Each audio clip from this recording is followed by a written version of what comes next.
Good morning, everyone. So today we will start with PGBP, right? This is third head of income we are starting. First we did income from house property. Then recently we had done income from salaries, right? Salary में basic पूरा taxable होता है. Allowances भी पूरा taxable होता है. अगर आप old tax regime में तो house rent allowance, children education allowance, children hostel allowance, इन सब का आपको exemptions मिलेगा. कुछ कुछ अलाउंसेस ऐसा होता है जो आप ऑफिशियल पर्पस के लिए खर्चा करते हैं. Those allowances are exempted under both the regime. उसके बाद हमने परक्यूजिट्स देखा, right? Perquisites are the benefits which we provide to the employee and या तो reimbursement of actual expenditure. Perquisite में आप रहने के लिए घर दे रहे हैं, अपना घर दे रहे हैं या भाड़े पे लेके दे रहे हैं, तो उस हिसाब से परक्यूजिट वैल्यू आएगा. फर्नीचर भी दे रहे हैं, उस हिसाब से परक्यूजिट वैल्यू आएगा 10% per annum of the actual cost. और अगर भाड़े पे लेके दिए तो रेंट पेड. जो भी परक्यूजिट वैल्यू होगा उसमें से जितना हम इस बेनिफिट के लिए एम्प्लॉय से ले रहे हैं वो माइनस हो जाएगा. Interest free loan, perquisite value, interest आपके लिए बेनिफिट हो गया. स्वीपर, जो कॉस्ट में बियर कर रहा हूं बेनिफिट हो गया, राइट? तो काफी सारा परक्यूजिट्स हम लोग देखा. तो basic allowances, perquisites, monetary payments, fully taxable, bonus, commission, ये सब. देन रिटायरमेंट बेनिफिट्स में हमारा ग्रेच्युटी था, लीव सैलरी था, पेंशन था. तो गवर्नमेंट एम्प्लॉय को कुछ भी लमसम मिलेगा, एग्जेम्प्टेड होता है. अदर एम्प्लॉय में अगर during employment, right, government employee को भी ड्यूरिंग एम्प्लॉयमेंट मिलेगा तो फुल्ली टैक्सेबल है वो. लमसम वाला एग्जेम्प्टेड होता है. तो ड्यूरिंग एम्प्लॉयमेंट अगर ग्रेच्युटी मिल गया, लीव सैलरी मिल गया, फुल्ली टैक्सेबल है. लमसम मिला गवर्नमेंट एम्प्लॉय को, एग्जेम्प्टेड. अदर एम्प्लॉय में least of the following is exempted. उस तरीके से हमारा ग्रेच्युटी में भी है. ग्रेच्युटी में कवर्ड, नॉट कवर्ड. पेंशन में देखना पड़ेगा ग्रेच्युटी मिला है कि नहीं. ग्रेच्युटी मिला है तो 1/3, ग्रेच्युटी नहीं मिला तो ज्यादा एग्जेम्पशन हो जाएगा, हाफ. लीव सैलरी में भी 4 का लिस्ट ऑफ द फॉलोइंग है. सब में सैलरी का मीनिंग अलग अलग है. ग्रेच्युटी कवर्ड में basic plus DA, not covered में basic plus DA forming part plus commission fix percentage वाला. लीव सैलरी में भी सेम सैलरी का मीनिंग है, राइट? इस तरीके से सैलरी का, एचआरए में भी यही सैलरी का मीनिंग है, राइट? हाउस रेंट अलाउंस में जो होता है. तो काफी सारा चीज हम लोग सैलरी में देखा. छोटा छोटा छोटा छोटा बहुत सारा बात है उसमें, तो आप प्रैक्टिस जितना करेंगे, राइट, उस हिसाब से. Third of head of income है हमारा PGBP, right? PGBP is our third of head of income. Basically अपन को बिजनेस इनकम निकालना है. यहाँ पे क्या करना है हम लोगों को? यहाँ पे बिजनेस इनकम निकालने का है.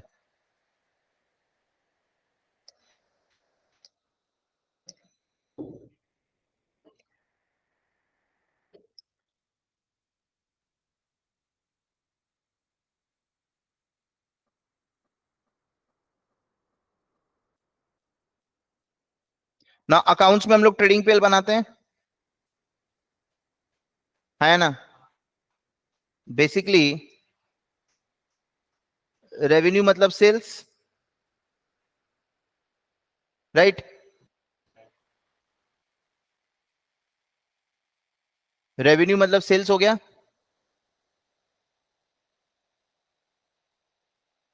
माइनस एक्सपेंसेस,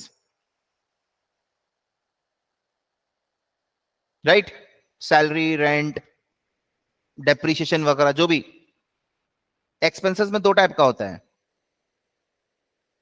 एक होता है रेवेन्यू एक्सपेंसेस जो 100% डिडक्टिबल है, और एक होता है कैपिटल एक्सपेंडिचर जिसका डेप्रिसिएशन इज डिडक्टिबल. तो अल्टीमेटली हम लोगों को नेट प्रॉफिट आता है, राइट? और अगर मैं आपको ट्रेडिंग पीएल का फॉर्मेट बताऊं,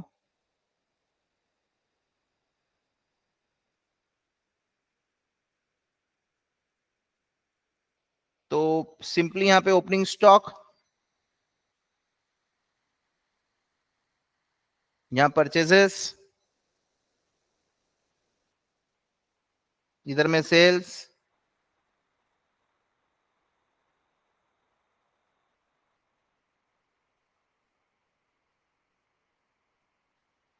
ग्रॉस प्रॉफिट आता है।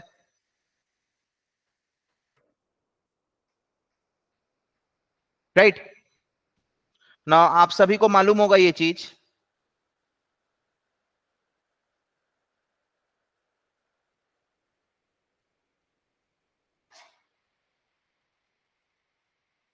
ये हमारा कॉस्ट ऑफ सेल्स होता है,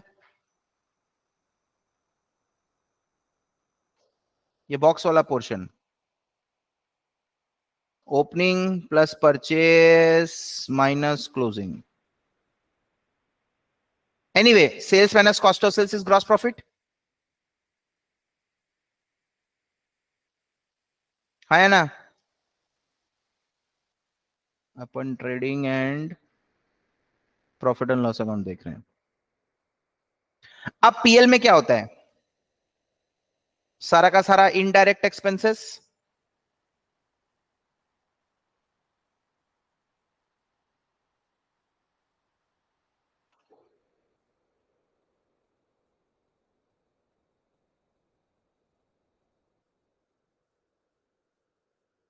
डेप्रीशिएशन,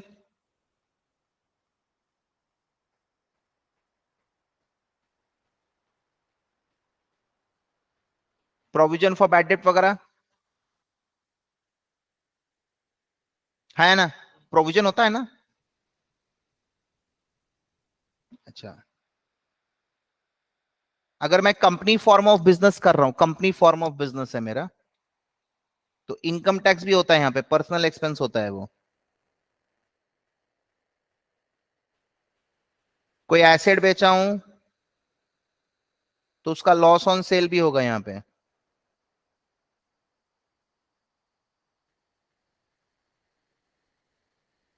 इंटरेस्ट ऑन लोन होगा। और भी वैरायटी ऑफ खर्चा होता है, सारा खर्चा अपने पीएल में डालते हैं। कोई चैरिटी किया है, मैंने डोनेशंस दिया है।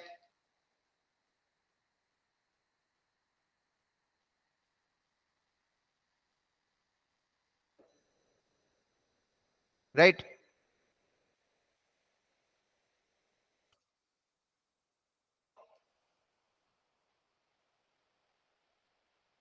इसके अलावा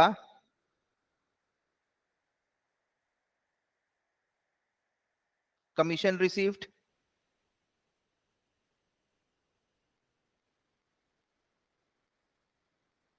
profit on sale,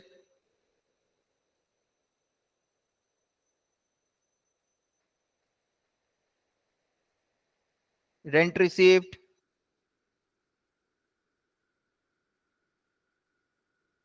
dividend income. है ना? तब जाके हमारा यहां पे नेट प्रॉफिट आता है।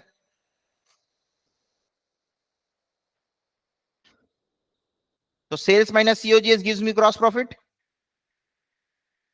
सारा खर्चा अपने पीएल का डेबिट में दिखाते हैं। सारा इनकम, अदर इनकम, इन सबको क्या बोलते हैं? क्या बोलेंगे इन सबको?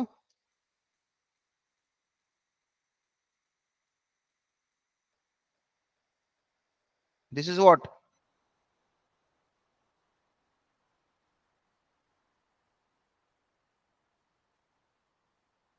This is other income.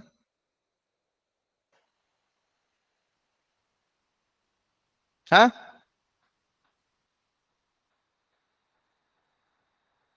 Problem क्या है? Technically speaking,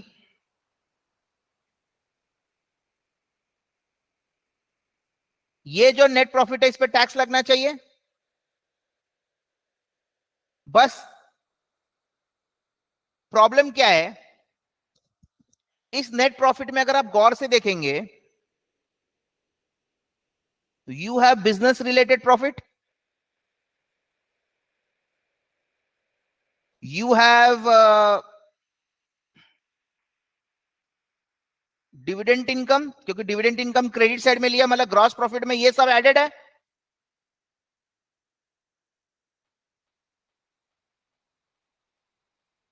You have rental income.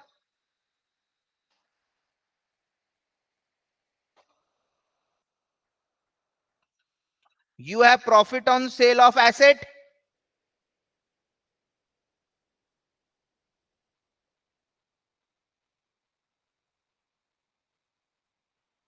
हाँ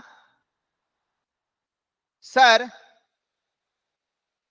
ये वाला इनकम फ्रॉम अदर सोर्स में जाएगा, ये वाला इनकम फ्रॉम हाउस प्रॉपर्टी में जाएगा, और ये वाला कैपिटल गेन्स में जाएगा। चार्जेबिलिटी सेक्शन सबका अलग अलग है ना, चीज को समझ रहा है? तुम्हारे पास ये तुम्हारा पीएल हो गया। हम लोग जब प्रैक्टिस करते हैं ना, हम लोग क्लाइंट का इनकम टैक्स रिटर्न लगाते हैं, तो हम लोग क्या करते हैं, ये जो भी अदर हेड वाला चीज है ना, अदर हेड वाला,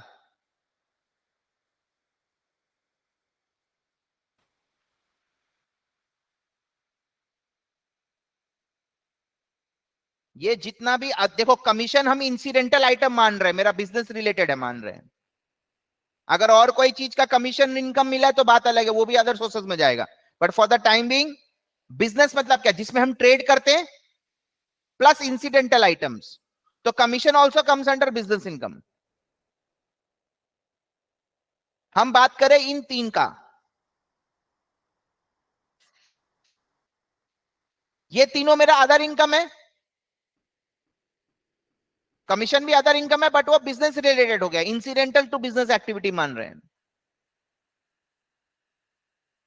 तो हम लोग क्या करते हैं, जब भी क्लाइंट का इनकम टैक्स रिटर्न बनाते हैं ना, तो अपन क्या करते हैं, पहले खाली बिजनेस इनकम निकालते हैं, इन सबको लेते ही नहीं है।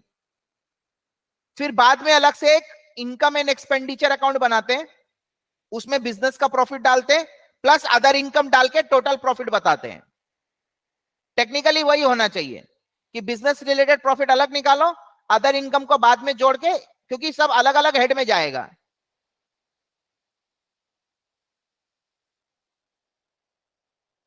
हम लोगों ने पीएल बनाया, बचपन से आज तक मैम यही सिखाई है, सारा खर्चा को डेबिट साइड में डाल दो, सारा इनकम को क्रेडिट साइड में डाल दो, अल्टीमेटली मेरा net profit of the person आ गया, net profit of the person.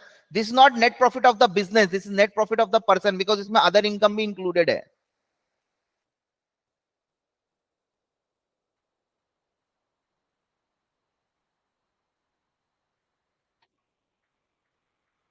तो सर ये net profit of the person है, उसमें बिजनेस इनकम भी है, डिविडेंड। तो हम लोग को क्या करना है, अपन को बिजनेस इनकम निकालना है, तो हम लोग बैक कैलकुलेशन जाएंगे। क्या करेंगे, back calculation. What we will do, we will start with net profit as per books,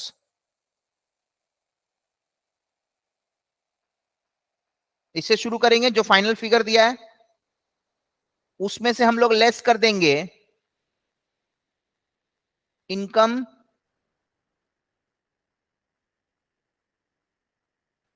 taxable under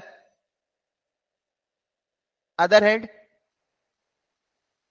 क्योंकि ये सब चीज नेट प्रॉफिट में लिया हुआ है। क्रेडिट माइनस डेबिट करके नेट प्रॉफिट आया ना, तो ये सब चीज हमारा प्रॉफिट में एडेड है। तो हम लोग क्या करेंगे, अपन को खाली बिजनेस इनकम निकालना है, तो बिजनेस इनकम निकालने के लिए क्या करेंगे, नेट प्रॉफिट जो देगा हमको, उसमें से जो जो अदर हेड में टैक्सेबल है,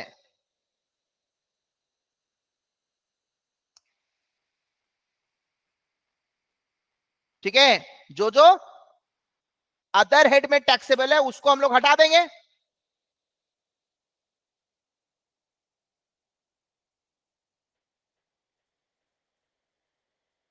रेंटल इनकम दूसरे हेड में जाएगा,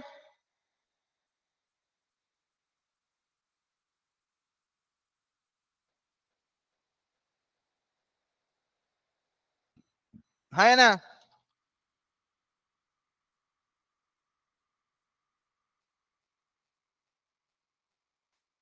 ये भी दूसरे हेड में जाएगा।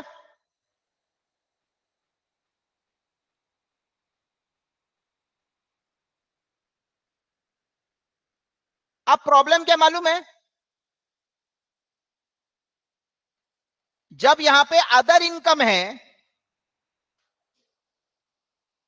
तो यहां पे अदर हेड्स रिलेटेड एक्सपेंसेस भी है, अदर हेड रिलेटेड एक्सपेंसेस, जैसे कि ये loss on cell,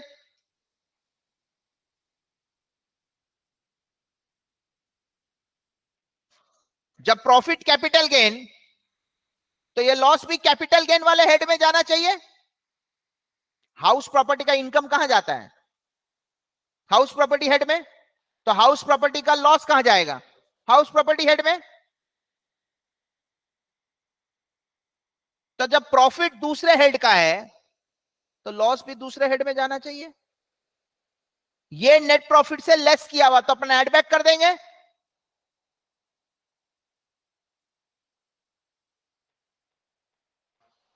further rental income है, तुमने प्रॉपर्टी लोन पे लिया था, हो सकता है ये interest on loan house property का हो, अगर बिजनेस का तो प्रॉब्लम नहीं है। हो सकता है ये जो इंटरेस्ट ऑन लोन हम लोगों ने यहां दिखाया है ये हाउस प्रॉपर्टी का हो सकता है कि नहीं हो सकता। तो ये अदर हेड रिलेटेड एक्सपेंसेस हो गया। ऐसा भी हो सकता है कि यहां पे म्युनिसिपल टैक्स हो,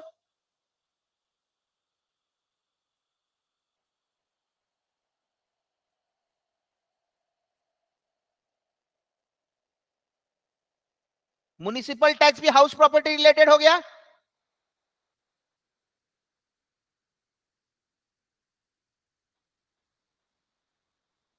है ना, तो जब इनकम इस हेड का नहीं है तो हटा दिया, नेट प्रॉफिट में वो इंक्लूडेड था, तो एक्सपेंस जो इस हेड का नहीं है उसको ऐड बैक करेंगे।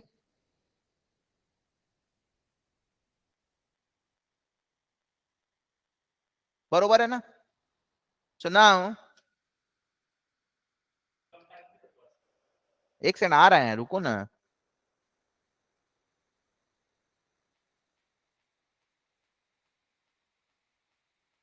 Add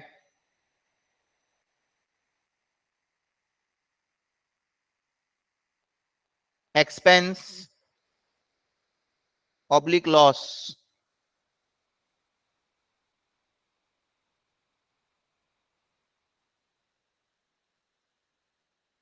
deductible under other head, यहां से ऐड हो जाएगा, है ना।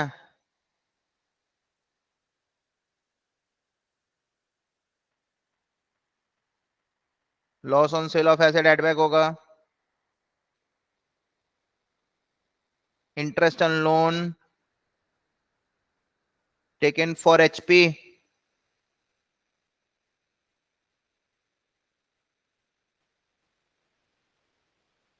अगर इससे रिलेटेड इनकम पीजीबीपी नहीं है तो इससे रिलेटेड लॉस भी पीजीबीपी में माइनस नहीं होगा, एक्सपेंस भी पीजीबीपी में माइनस नहीं होगा।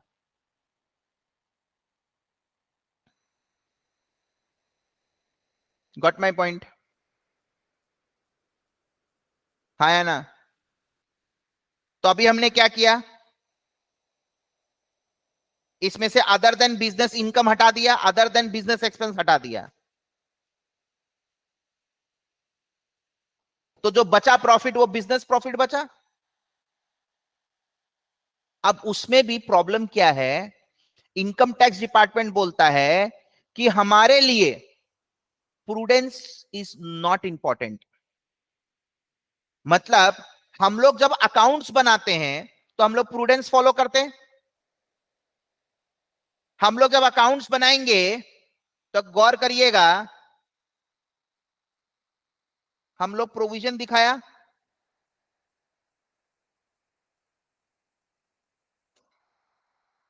हम लोगों ने अकाउंट्स बनाया तो हमने प्रोविजन दिखाया, एक्सपेंस बुक किया, फ्यूचर एक्सपेंस। इनकम टैक्स बोलता है नहीं, I will only consider current year expense. I am not going to consider future expenses. तो any kind of provision is not allowed, उसको अपने बोलते हैं disallowed. क्या बोलेंगे? Disallowed expenses. तो ये वाला प्रॉफिट में माइनस किया हुआ है, तो अगेन एड बैक करेंगे. यही नहीं, इनकम टैक्स ये भी बोलता है कि हम इनकम टैक्स का खर्चा डिसअलाउ करेंगे.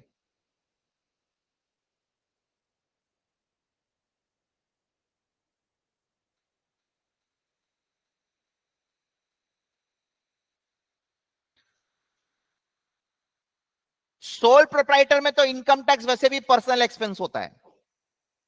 पर्सनल एक्सपेंस तो बिजनेस का पीएल में आना ही नहीं चाहिए. अगर गलती से आपने ले लिया है तो उसको डिसअलाउड मानेंगे. गलती से अगर आपने ले लिया है तो उसको डिसअलाउड मानेंगे.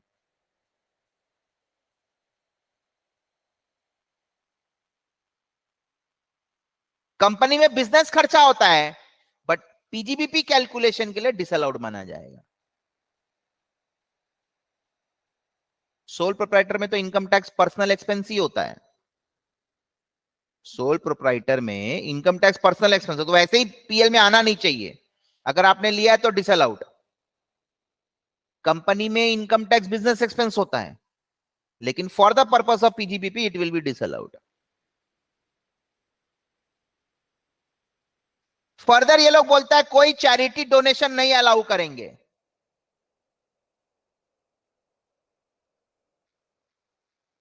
सपोज करो मैंने गरीबों को लंगर लगा के खिलवा दिया, मेरा 50,000 रुपया खर्चा हो गया. कोविड में मैंने घर में खाना बनवा के महाराज वराज को बुलवा के खाना बंटवाया. बोला इस टाइप का चीज अलाउड नहीं है. आप कर रहे हैं अच्छी बात है, बट इसका कोई पक्का सबूत तो नहीं दे सकता ना मैं सरकार को. देखिए फोटो से कुछ नहीं होने वाला.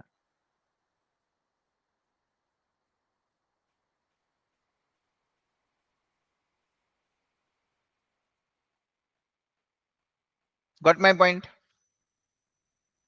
तो काफी सारा खर्चा हो सकता है वो बिजनेस रिलेटेड हो, बट इनकम टैक्स उसको कंसीडर नहीं करती है. फर्दर इनकम टैक्स ये भी बोलती है डेप्रिसिएशन मैं अपने हिसाब से निकलवाऊंगा, तो ये वाला डेप्रिसिएशन डिसअलाउड हो जाएगा. तो डिसअलाउड का लिस्ट बहुत बड़ा है, छोटा नहीं है. ये तो मैं चार्ट तो बताया हूं तुमको. मान लो तुमने कोई रिलेटिव को अब काम पे रखा है, उसको तुम 50,000 सैलरी दे रहे हो, बट यही काम अगर तुम और किसी को रख के करवाते तो सैलरी वुड हैव बीन 35,000.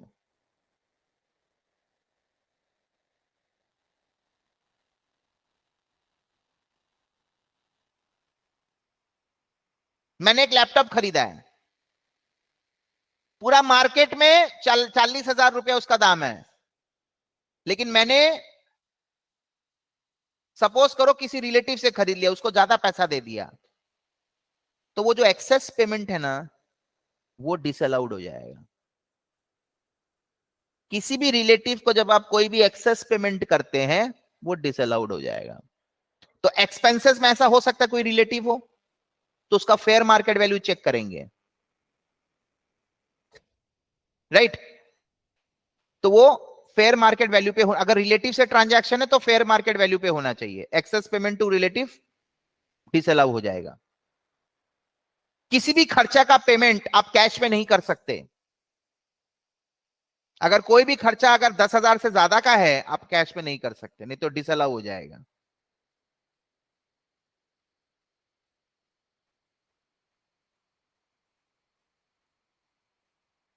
तो हम लोग क्या करेंगे अभी, ये तो हमारा हो गया. अब इसमें हम ऐड करेंगे ऐड एक्सपेंसेस डिसअलाउड.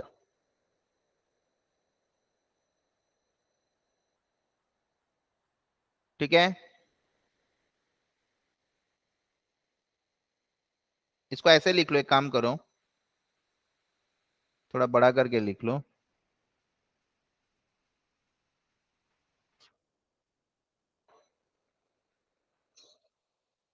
एक्सपेंसेस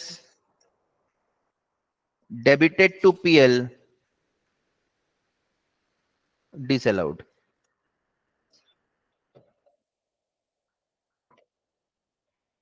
मतलब पीएल में है बट वो एक्सपेंस नहीं माना जाएगा। कौन कौन सा?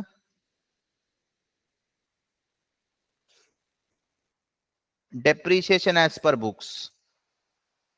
बोला आपका जो डेप्रीशिएशन कैलकुलेशन है वो अलग है। टैक्स में ब्लॉक कॉन्सेप्ट फॉलो होता है, ग्रुप ऑफ एसेट पे डेप्रीशिएशन देते हैं अपन।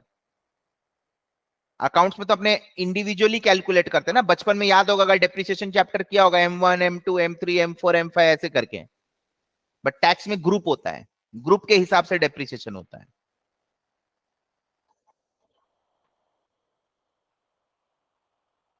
इनकम टैक्स डिसअलाउड, कोई भी तरह का provision disallowed.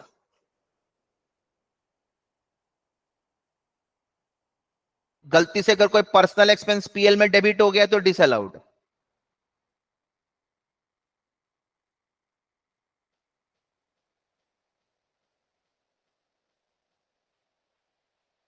Charity donations disallowed.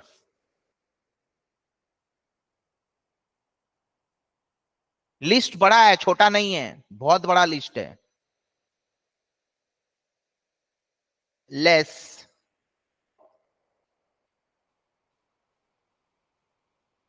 expenses not debited to PL but allowable। ये वो खर्चा है जो अलाउएबल है। जैसे बुक्स वाला हम लोग डेप्रिसिएशन एड बैक कर दिया,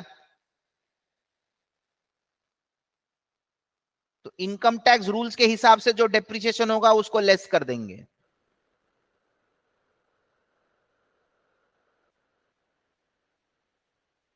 provision for bad date disallow किया, बैड डेट जो एक्चुअल एक्सपेंस होगा उसको अलाउ कर देंगे।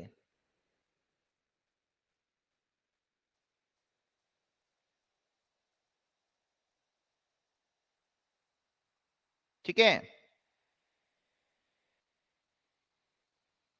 हम लोग प्रोविजन मेथड फॉलो करते हैं, तो प्रोविजन मेथड डिसअलाउ होगा, एक्चुअल जो लॉस होगा तो वो अलाउएबल होगा। राइट? तो इस तरीके से करने से ये जो आएगा हमारा, ये आ जाएगा taxable business income.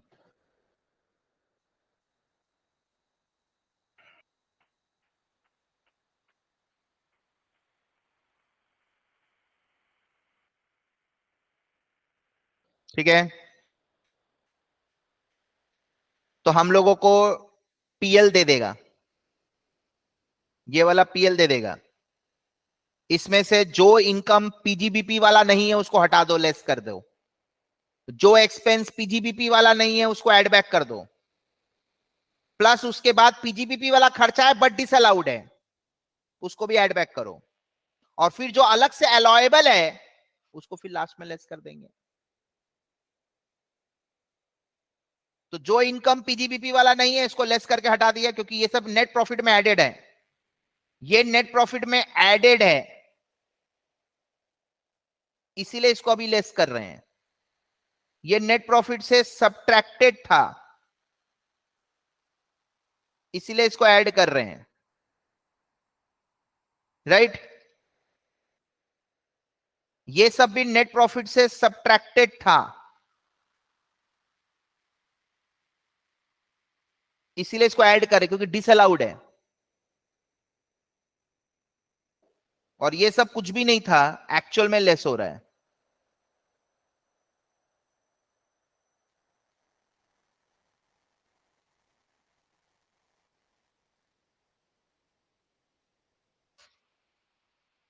Got my point? Picture clear है? हाँ,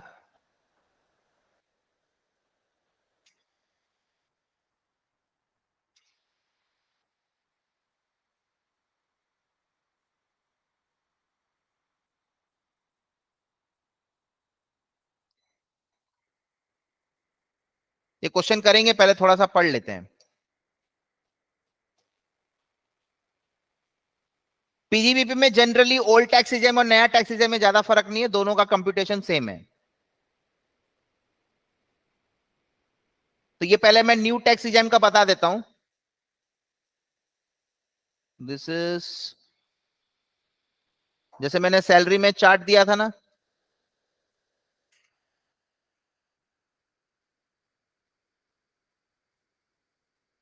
net profit as per books,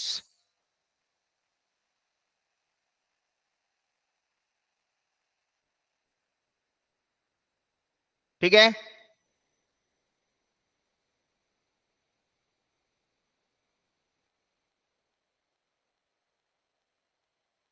this is disallowed items, मैंने लिस्ट बताया ना। ये सब पीएल में डेबिटेड है, मतलब पीएल में सब्ट्रैक्टेड है, बट इनकम टैक्स बोलता है नहीं, ये सब खर्चा नहीं माना जाएगा, तो वापस ऐड बैक करो। Got my point? Income tax in सबको खर्चा नहीं मानती। डेप्रिसिएशन एज पर बुक्स को खर्चा नहीं मानती, ये मैंने आपको बता दिया है। मैं सारा भी नहीं पढ़ाऊंगा। इनकम टैक्स को खर्चा नहीं मानती है, ठीक है। इसके बारे में बात कर लेंगे। अच्छा, ये वाला भी बताया, excess payment to relative.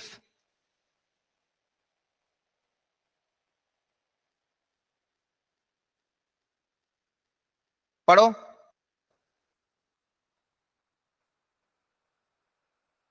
Payment for good services to related person,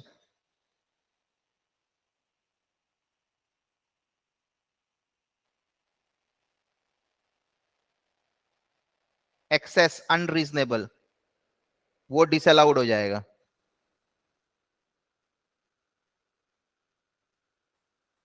ठीक है। एग्जाम में तुमको कंफ्यूज कर देगा, बोलेगा हमने एक फिक्स्ड एसेट खरीदा है 1 लाख रुपया में रिलेटेड से, उसकी फेयर मार्केट वैल्यू 80,000 है।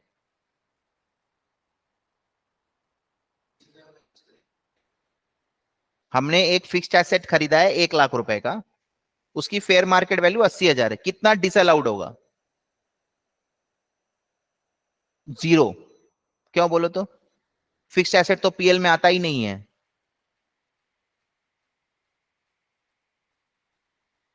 अरे भैया, खर्चा का बात हो रहा है। Any expenditure incurred in respect of which payment is made for good services facilities to a related person to the extent the same is excessive और in the opinion.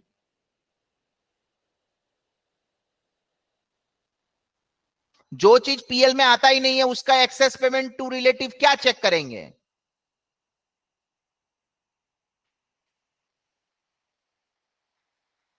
Are you getting my point? मैं क्या समझा रहा हूं? हम उसी disallowed के बारे में बात कर रहे हैं। देखो,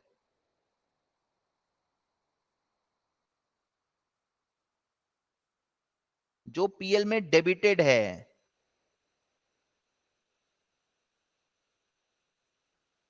इनडायरेक्ट एक्सपेंस पीएल में है, तो इसमें हम चेक करेंगे कोई रिलेटेड पार्टी वाला है। परचेज पीएल में डेबिटेड है तो मैं चेक करूंगा कोई रिलेटेड पार्टी वाला है, एक्सेस पेमेंट है। फिक्स्ड एसेट कहां है यहां? ठीक है, चलिए। उसके बाद मैंने बोला था कोई भी खर्चा 10,000 रुपया इन अ सिंगल डे, मैं तुमको रोज 1,000 1,000 रुपया करके देता हूं, महीने में 30,000 दे दिया, चल जाएगा। डेली का 1,000 ना, एक दिन का लिमिट 10,000 है। कैश में नहीं कर सकते आप, अकाउंट पे ही चेक से कर सकते हैं, बैंक ड्राफ्ट, ईसीएस, ये सब चलेगा। अदरवाइज देन अगर इसके अलावा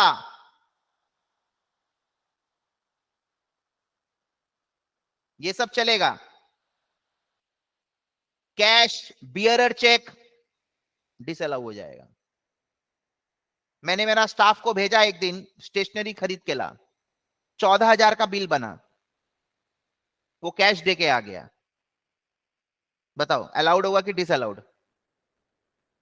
स्टेशनरी तो पीएल में आता है, डिसअलाउ हो गया पूरा 14,000, क्योंकि 10,000 के ऊपर आपको अकाउंट पे ही cheque, bank draft, electronic mode ये सब यूज करना चाहिए था, डेबिट कार्ड, क्रेडिट कार्ड,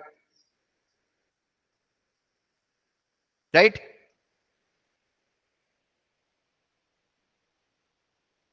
एक बिल का मैं तोड़ तोड़ के दे रहा हूं, सपोज मान लो 18,000 का बिल है, 9,000 9,000 करके दो अलग अलग दिन में कैश दिया, चलेगा? या ऐसा दिन पेमेंट किया जिस दिन बैंक बंद है और पेमेंट करना जरूरी था,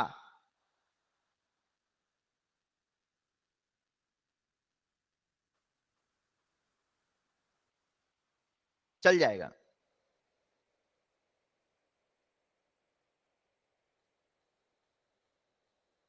राइट।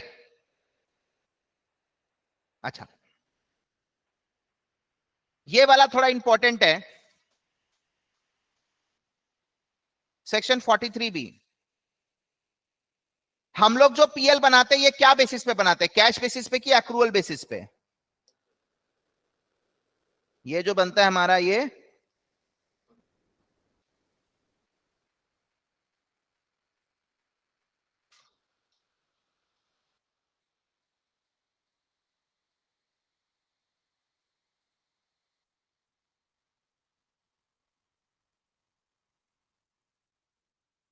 ठीक है,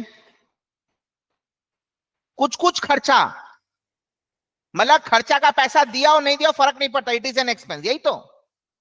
सैलरी 11 महीने का दिया, सैलरी 11 महीने का दिया मैंने, कितना महीने का दिया? 11 महीने का। पीएल में कितना दिखाऊंगा? 12 महीने का। 12 अलाउएबल है, अलाउएबल है, एक्रूअल बेसिस ना। कुछ कुछ खर्चा ऐसा मैं आपको लिस्ट बताऊंगा, जैसे interest, due but not paid, disallow हो जाएगा, वहां एक्रूअल बेसिस फॉलो नहीं होगा। कुछ कुछ खर्चा ऐसा है जिसपे अपन को पेमेंट बेसिस फॉलो करना पड़ेगा, मतलब अलाउड तभी होगा अगर हमने पैसा दे दिया है तो। 7-8 आइटम्स हैं, right, that is only allowed if it is paid. Now payment का due date is till return filing date,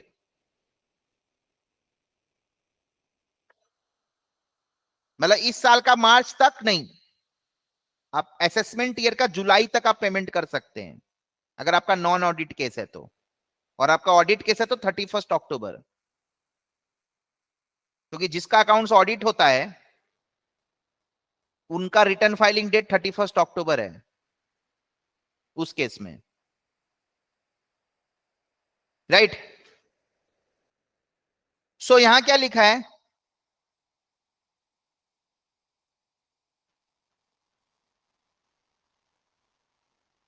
certain items allowed only on payment basis, यहां पे नो अक्रूवल, कुछ कुछ आइटम के केस में नो अक्रूवल बेसिस।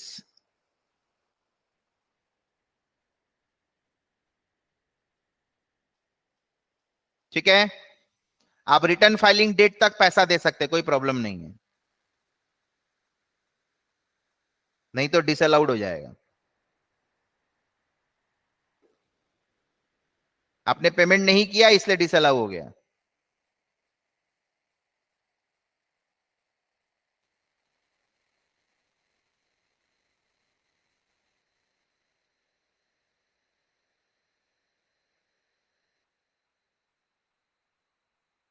ठीक है, this we will take later on.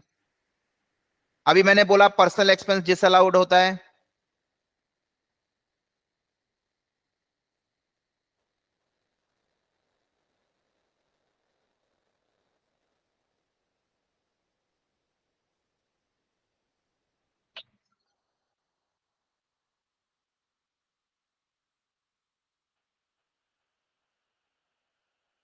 Capital expenditure PL में नहीं आता, उसका डेप्रिसिएशन आता है। तो कैपिटल एक्सपेंडिचर पूरा ही डिसअलाउ है। कोई भी रिपेयर जो कैपिटल नेचर का वो भी डिसअलाउड हो जाएगा।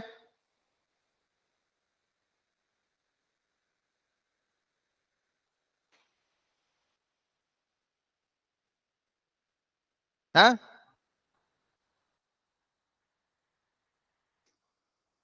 इसके बारे में बात कर लेंगे, इसके बारे में भी बात कर लेंगे।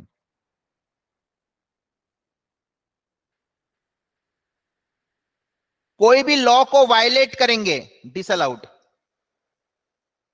उसके कारण फाइन पेनल्टी लगेगा, दैट इज डिसअलाउड। सपोज करो मैंने तुम्हारे साथ कॉन्ट्रैक्ट किया कि मैं तुमसे 100 किलो चावल खरीदूंगा 50 रुपए में।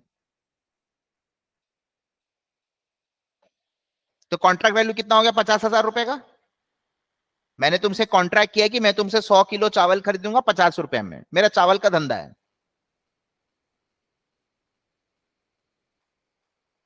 ड्यू डेट वाले दिन तुम डिलीवरी लेके आया, मैंने मना कर दिया, मैं बोला मैं डिलीवरी नहीं लूंगा, कॉन्ट्रैक्ट में ब्रीच करता हूं, तो तुम क्या बोलेगा? आई नीड कॉम्पेंसेशन, पेनल्टी दो, फाइन दो। तो उस समय चावल का दाम 45 हो गया। मतलब अब अगर तुम किसी को बेच पाएगा तो तुमको 45 मिलेगा। अब अगर तुम किसी को बेचा तो तुमको कितना मिलेगा? तो तुमको 5 रुपए का लॉस दिखाई दे रहा है सीधा, स्ट्रेट अवे 5 रुपीज का लॉस है ना। तुम मेरे से 50 में कॉन्ट्रैक्ट किया था, लेकिन उस समय रेट हो गया 45। I am refusing to take the delivery. So if I don't take the delivery you will sell this at 45। कहां 50 में बिकता, कहां 45 में बेच रहे हो? 5 रुपए का लॉस हो गया ना तुमको। कितना किलो का कॉन्ट्रैक्ट? 100 किलो। तो 500 रुपीज का you have a loss.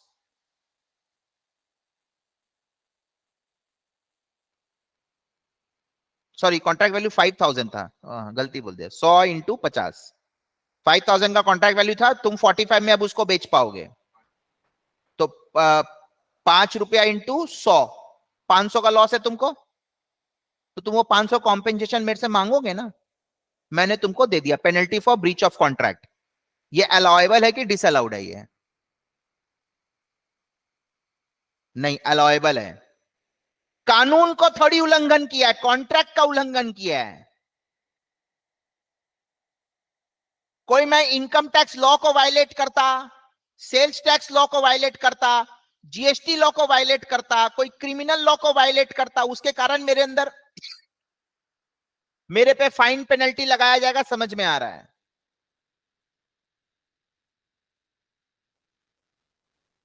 Contract का वायलेशन तो चलेगा, कॉन्ट्रैक्ट का वायलेशन हर आदमी करता है, हम गधा थोड़ी है। हम तुमसे कॉन्ट्रैक्ट किया 100 किलो चावल खरीदेंगे 50 रुपए में, 5,000 का कॉन्ट्रैक्ट वैल्यू, चावल का दाम गिर रहा है, मैं गधा हूं जो तुमसे 50 रुपए में खरीदूंगा?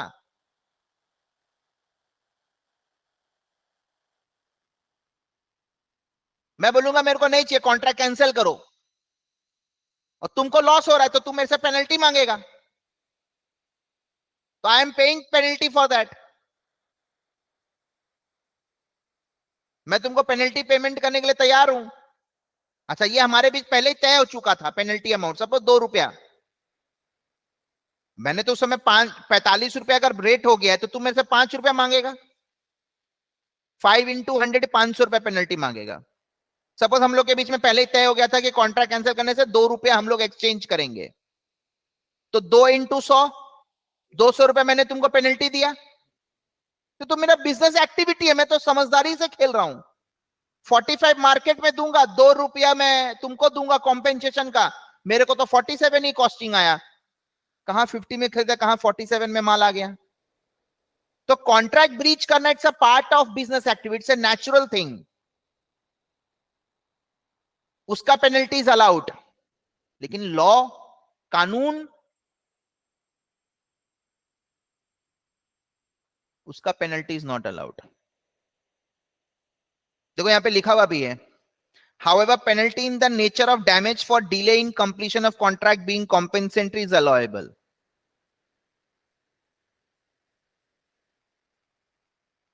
Right right? ये बहुत इंपॉर्टेंट है, मैंने बता दिया, expenses related to income which is not taxable under this head, मैंने बोला ना, जो इनकम इस हेड में टैक्सेबल नहीं है उससे रिलेटेड इनकम भी पीजीपीपी में नहीं आएगा, डिसअलाउड हो जाएगा।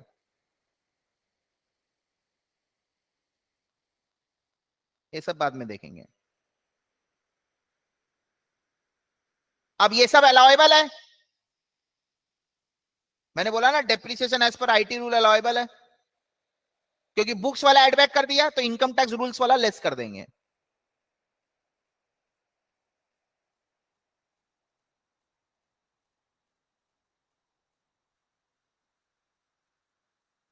ये दोनों मैं बाद में बताऊंगा।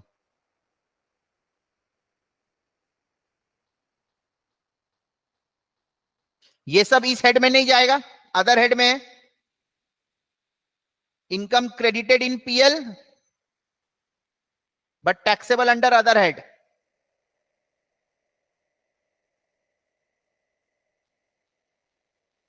या तो ये सब एग्जेम्प्टेड है,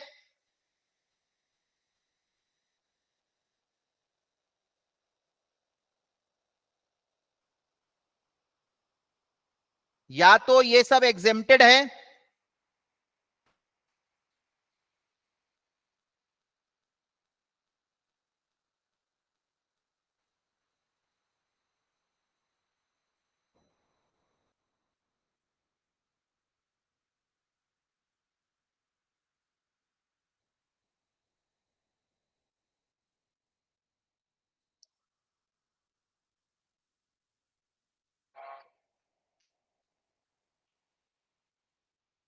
एग्जेम्प्टेड मतलब टैक्सेबल ही नहीं है, या तो ये सब एग्जेम्प्टेड है तो वैसे ही टैक्सेबल नहीं है तो लेस करके हटाओ, या ये सब दूसरे हेड में टैक्सेबल है।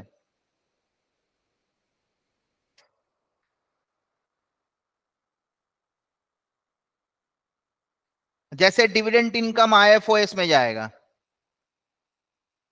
ये एग्जेम्प्टेड है इसलिए लेस कर दो, हटा दो, ये सब आईएफओएस है, कैपिटल एसेट बेचा है तो कैपिटल गेन में जाएगा,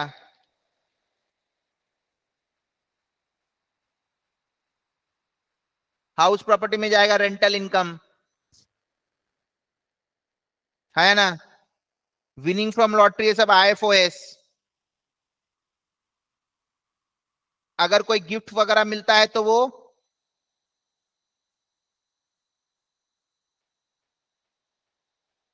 इनकम टैक्स रिफंड ही जब allowed, income tax disallowed है ना, तो उसका रिफंड भी टैक्सेबल नहीं होगा।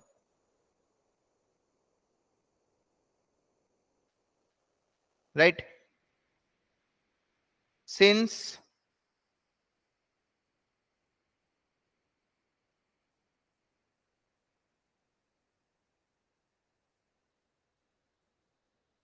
income tax is disallowed, income tax refund is not taxable।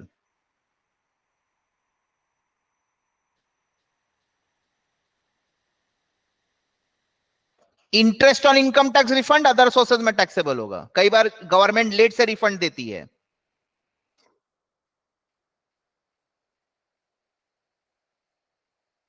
Right, अच्छा,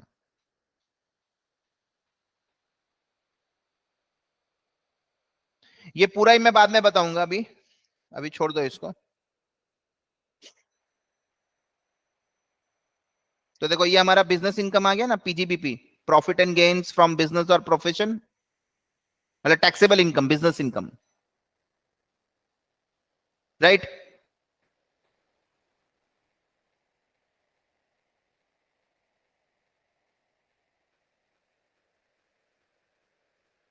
क्लियर। अब ओल्ड टैक्स रिजाइम में क्या होता है?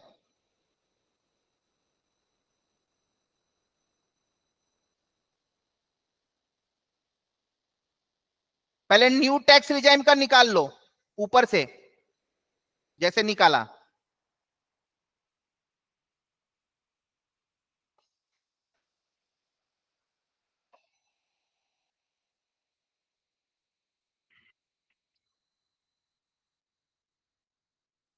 ओल्ड टैक्स रिजाइम में कुछ कुछ खर्चा एक्स्ट्रा अलाउ होता है,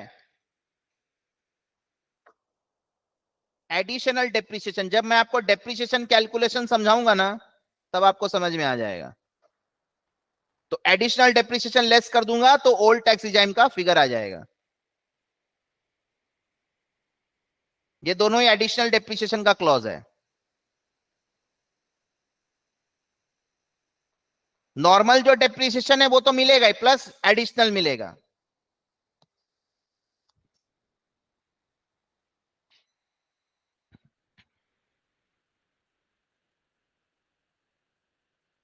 इज इट फाइन?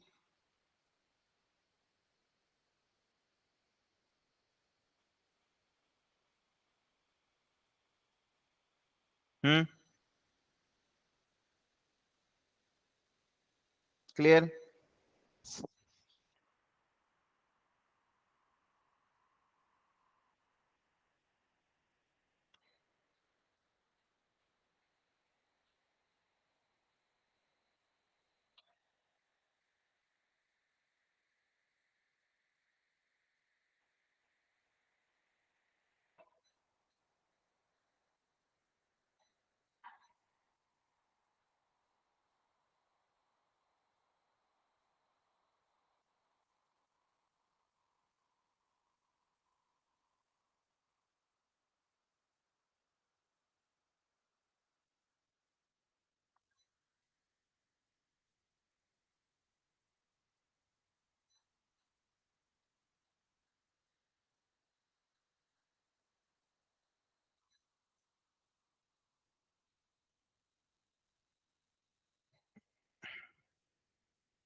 ये वाला बहुत इंपॉर्टेंट है।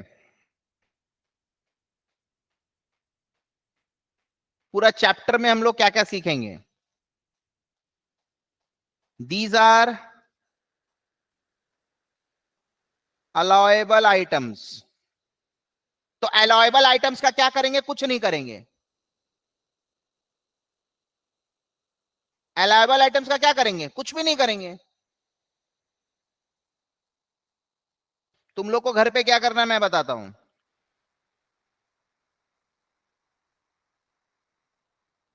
ये जो चार्ट है ना मैं दूंगा, इसका प्रिंट आउट निकालना। ये पूरा 3-4 पन्ने का जो चार्ट है ना, इसको ऐसे लगा देना दीवार में। सारा लिस्ट ऑफ डिसअलाउड आइटम्स मैंने बता दिया, राइट। कौन कौन सा इनकम जो इस हेड में नहीं आएगा वो भी बता दिया, वो उसको पूरा दीवार में लगा दो। अब हम पे ये वाला पढ़ेंगे जो मैं आपको दिखा रहा हूं।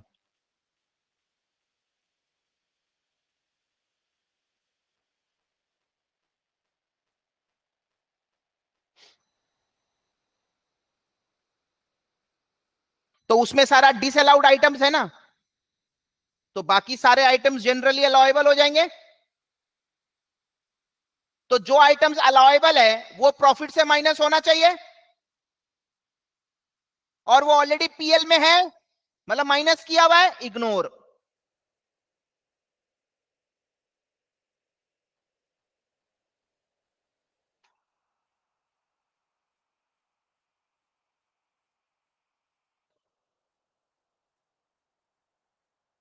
जो अलाउएबल है उसको इग्नोर कर देंगे।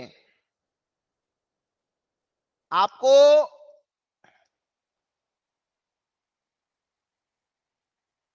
ये इनडायरेक्ट एक्सपेंस में क्या क्या होगा बोलो? रेंट होगा, सैलरी होगा, इलेक्ट्रिसिटी होगा, एडवर्टाइजमेंट होगा, सेल्स प्रमोशन होगा, ये सब अलाउएबल है।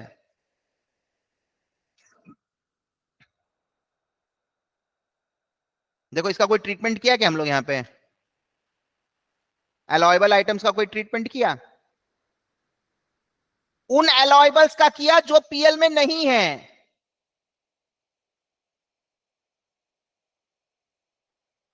इसको अलग से लेस करना पड़ेगा ना, क्योंकि डेप्रिसिएशन बुक्स वाला एड बैक कर दिया, इनकम टैक्स बोलता मैं अपने हिसाब से निकलवाऊंगा, वो वाला अलाउ करेगा। क्या ये पीएल में है? पीएल में प्रोविजन था, actual expense of bad debt नहीं था। तो दीज टू आर अलाउएबल, वो भी अलाउएबल है, लेकिन वो ऑलरेडी पीएल में है, लेस किया हुआ है। These are not there in PL, these items are not there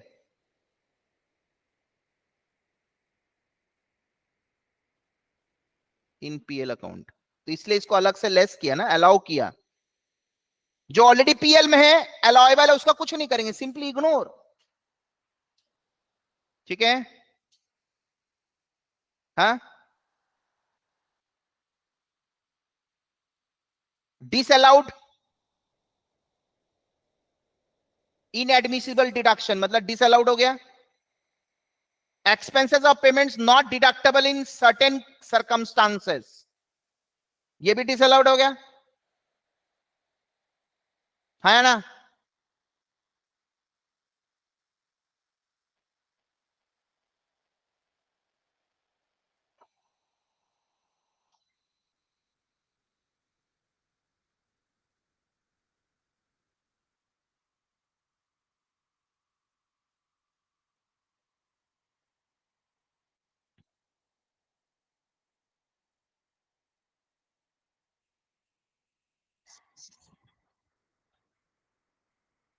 clear?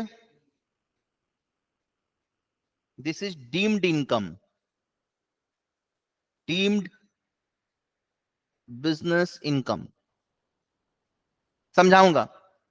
जो लास्ट में मैंने एस्टिक मार्क दिलवाया था ना, सेक्शन 41,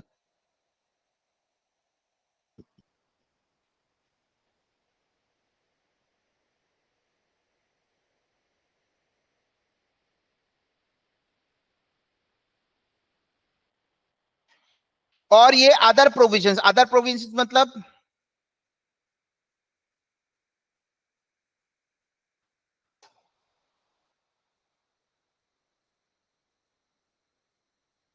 अदर प्रोविजंस का बोलने का मतलब है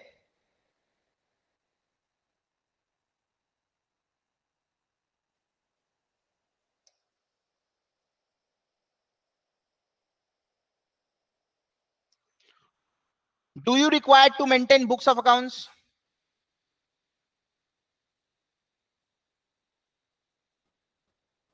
क्या आपको बुक्स, जैसे हम लोग टैली में अकाउंट्स मेंटेन करते हैं, क्या हम लोग को जरूरी है बुक्स अकाउंट्स प्रॉपरली मेंटेन करना? वो सब बात करेंगे।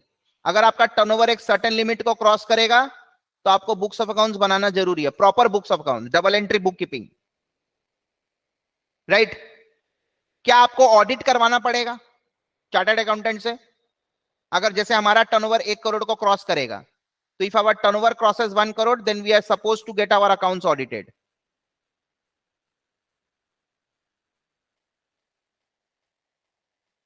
तो ये सब हम लोग अदर प्रोविजंस में बात करेंगे। कुछ कुछ केस में सरकार बोलती है आप अपना सेल्स का 8% प्रॉफिट दिखा दीजिए और उस पर टैक्स दे दीजिए, आपको बुक्स अकाउंट्स बनाने का दरकार नहीं है। उसको बोलते हैं हम लोग प्रिजम्पटिव स्कीम। छोटा छोटा रिटेलर लोग क्या करता है, जो लोग का 10%, 12%, 15% मार्जिन होता है, दिन का दिन का 10,000 रुपया उनका सेल है, महीना का 3 लाख, साल का 36 लाख रुपया सेल है।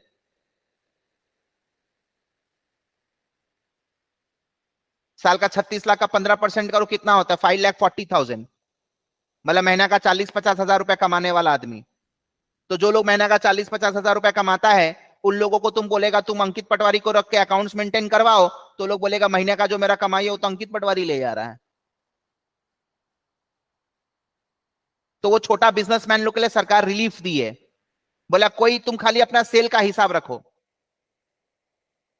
लेन देन का तो तुमको रखना ही पड़ेगा रफ में, नहीं तो तुमको कैसे मालूम तुमको कौन सा कस्टमर से कितना लेना है, कौन सा सप्लायर को कितना देना है, वो तुम अपना समझो। बट मेरे लिए तुम खाली हमको अपना सेल बताओ, उसका 8% नेट प्रॉफिट, उस पर टैक्स दे दो,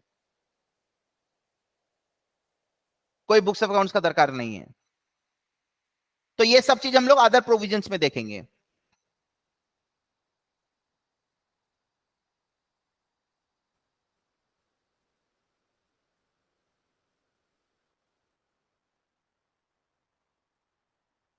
इज इट फाइन? हाँ, तो सिंपल फंडा है सर, हमने को पीएल दे देगा, राइट? हाँ, अपने को पीएल दे देगा और बोलेगा अपने को बिजनेस इनकम निकालो। अकाउंट्स वाला पीएल दे देगा, अपने को बोलेगा एज पर इनकम टैक्स क्या इनकम होना चाहिए, अपन को पूरा प्रोसेस मालूम है। अगर कोई दूसरा हेड का इनकम पीएल में है क्रेडिट साइड में, तो उसको लेस करके हटाओ। दूसरे हेड का रिलेटेड एक्सपेंस है तो उसको एड बैक कर दो। पीजीबीपी का खर्चा डिसअलाउड है तो एड बैक कर दो, अलग से जो अलाउेबल है उसको लेस कर दो। यही तो है,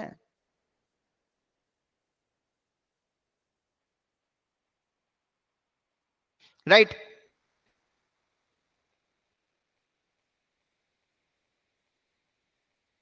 इज इट ओके एवरीवन? चलिए आइए, तो एक छोटा सा हम लोग प्रॉब्लम करेंगे।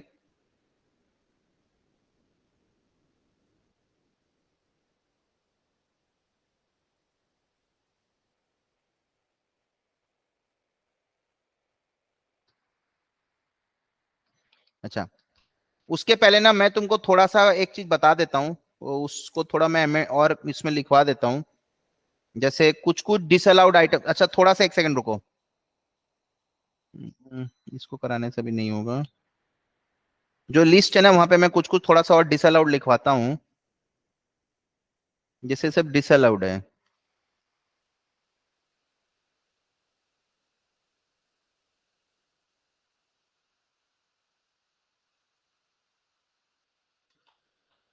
जैसे यहाँ पे शॉर्ट में लिखा है ना, इनकम टैक्स के साथ वेल्थ टैक्स भी डिसअलाउ होता है।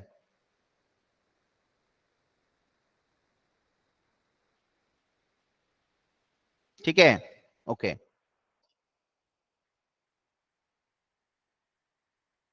इनडायरेक्ट टैक्स इज अलाउड, तो प्रॉब्लम नहीं है। इनडायरेक्ट टैक्स अगर मेरा कोई पेमेंट हो रहा है, मेरे लिए खर्चा है, यूजुअली जो भी हम परचेस करते वक्त जीएसटी देते हैं उसका अपन को क्रेडिट मिल जाता है, तो वैसे ही पीएल में नहीं आने वाला। लेकिन कुछ कुछ केस में आप परचेस करते वक्त जब जीएसटी देते हैं तो उसका क्रेडिट आपको नहीं मिलता है, तो जब आपको क्रेडिट नहीं मिलता है तो you can treat it as expense, that is okay. Indirect expense is allowed, right? समझ में आया? अच्छा, और एक बात मेरे को बताना है, सैलरी टू प्रोप्राइटर, मैं खुद को सैलरी दे रहा हूं वो डिसअलाउड हो जाएगा।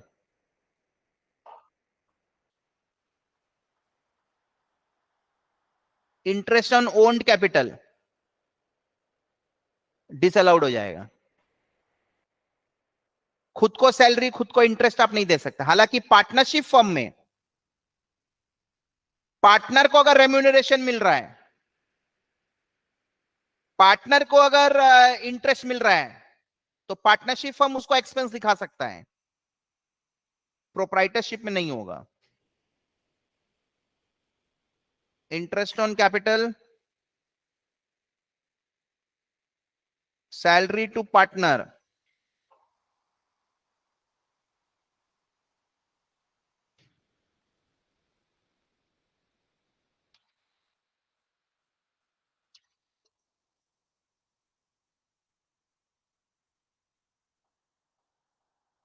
Interest on capital, salary to partner,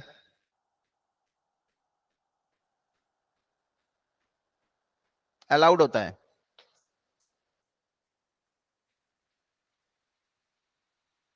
लेकिन प्रोप्राइटर वाला और डिसअलाउड होगा, सैलरी और इंटरेस्ट। पार्टनरशिप फर्म में इंटरेस्ट ऑन कैपिटल पार्टनरशिप का खर्चा माना जाएगा, सैलरी टू पार्टनर पार्टनरशिप का खर्चा माना जाएगा। लेकिन सोल प्रोप्राइटर में ये चीज डिसअलाउड है।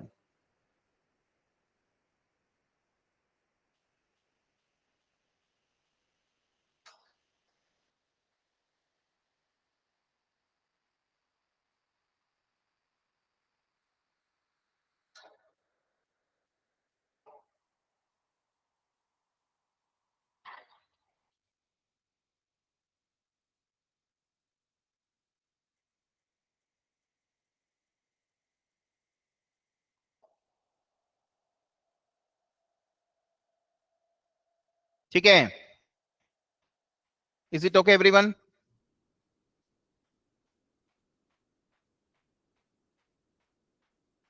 सो अभी हम लोग एक सम करने के लायक हो गए हैं, फिर आगे हम लोग और डिटेल में पढ़ेंगे, ठीक है ना। एक को प्रॉब्लम करते हैं अपन। आइए क्वेश्चन 1 पढ़िए।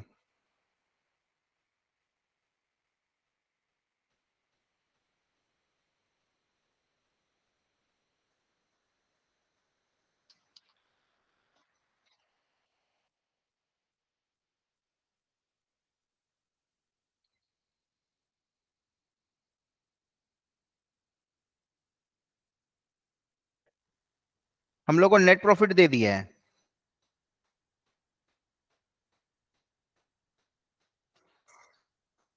इसी से शुरू करना है। अच्छा, पहले हम लोग ना एक बार नॉर्मली देखते हैं।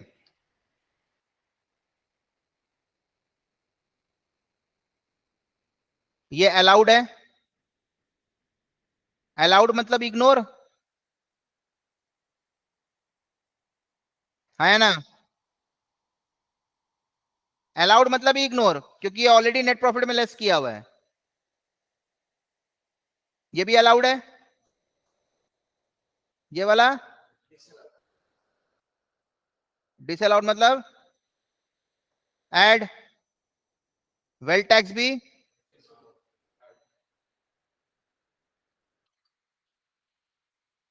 ठीक है। अलाउड, ये सब इनडायरेक्ट टैक्सेस है, डायरेक्ट टैक्सेस नहीं है ये सब।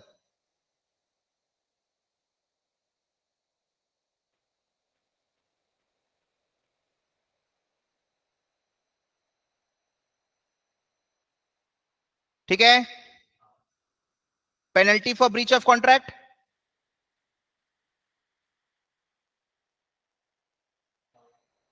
अलाउड होगा ना।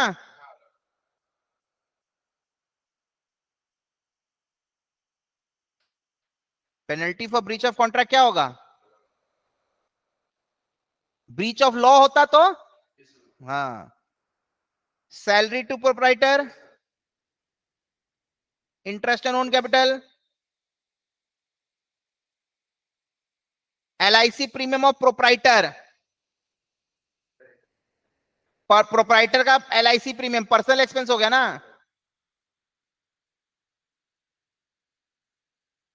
डेप्रिसिएशन आईटी रूल वाला नीचे जो दिया वो अलग से लेस कर देंगे, वेरी गुड।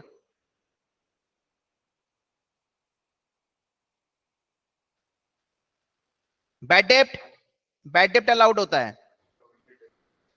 Provision disallowed. अच्छा, ये बैड डेप्ट फिर अलग से नीचे लेस नहीं होगा, क्यों? क्योंकि ऑलरेडी ये लेस किया हुआ है, दोनों चीज ही लेस किया हुआ है। प्रोविजन फॉर ग्रेच्युटी,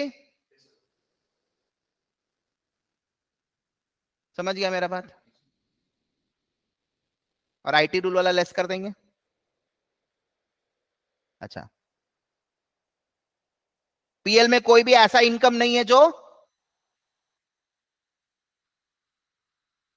दूसरे हेड का है,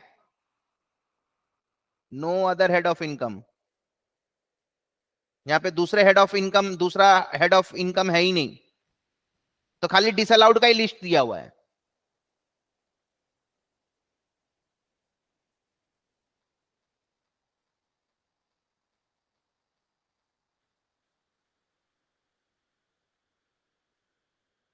Is it fine, everyone? Any problem? Shall we start?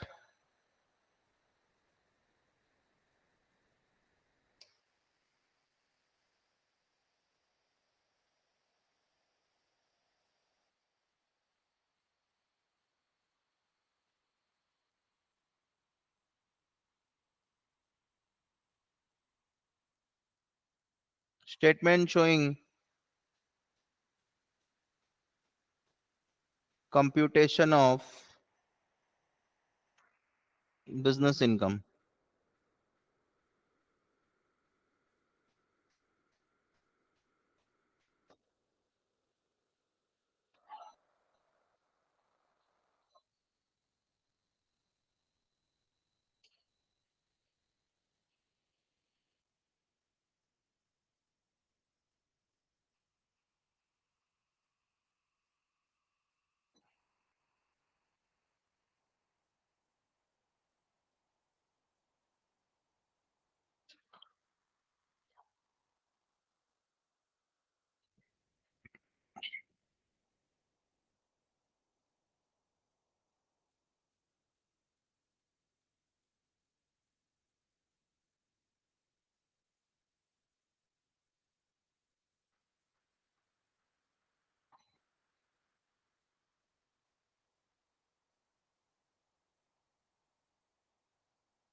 ये सब डिसअलाउड है।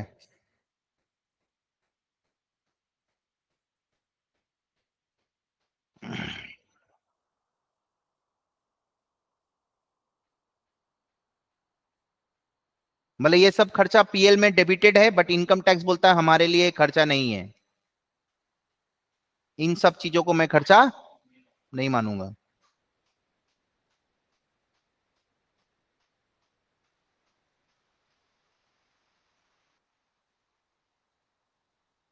मैं भाई जो जो याद है मैं लिख लेता हूँ, फिगर बाद में लिख लूंगा। Income tax, wealth tax,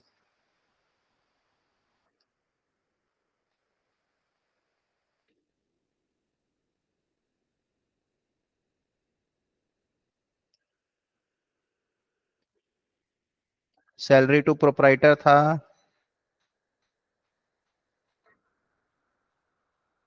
interest on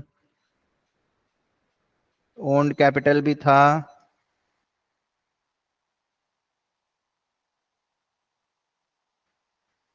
depreciation as per books था,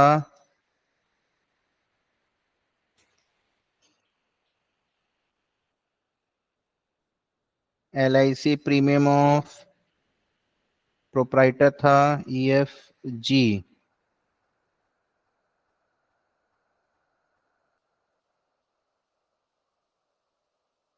प्रोविजन फॉर बैड डेट था,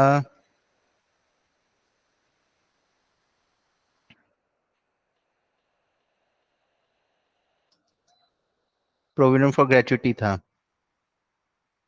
सबको लाइन से इनर कॉलम में लिखूंगा,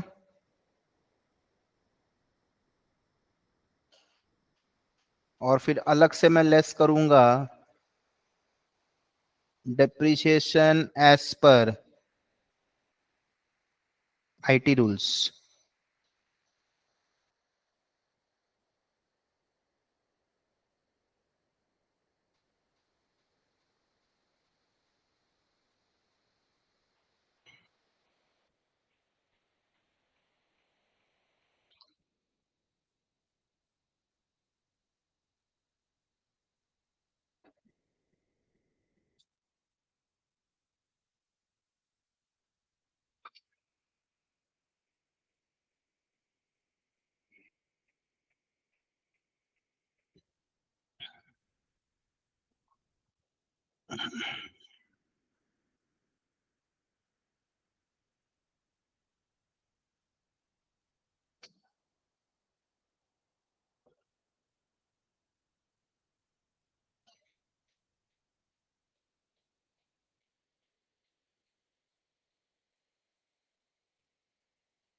ठीक है।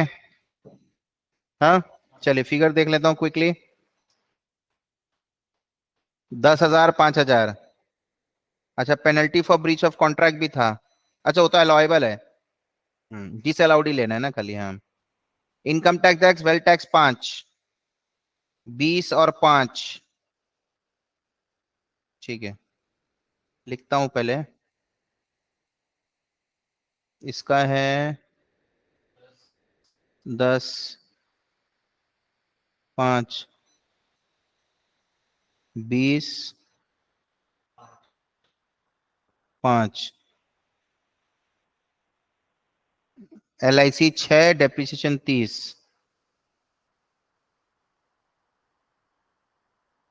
Depreciation 6, depreciation 30, LIC 6।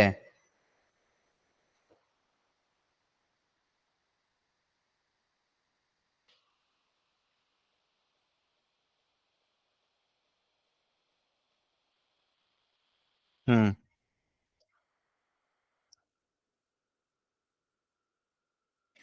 ये हो गया। Provision for bad date 9, gratuity 30।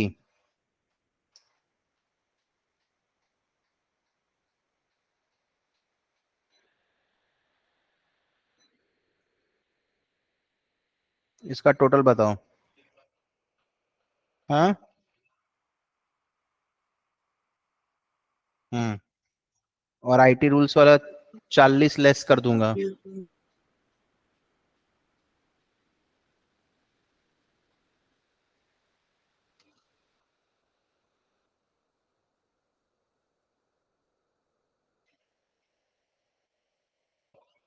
कितना आ रहा है?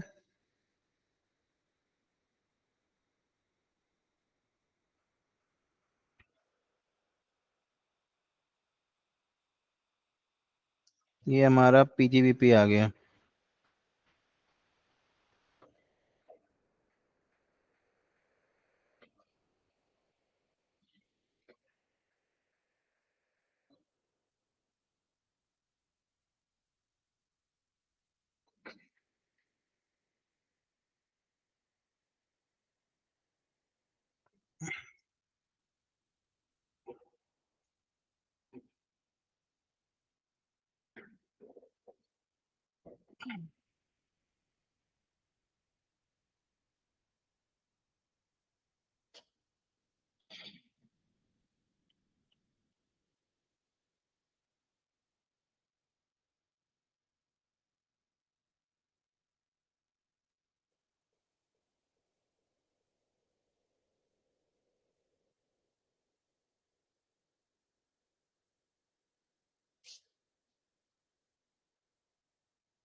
ठीक है।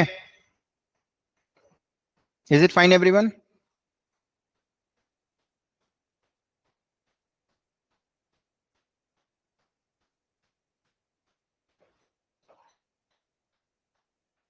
आइए। सो ये हो गया हमारा।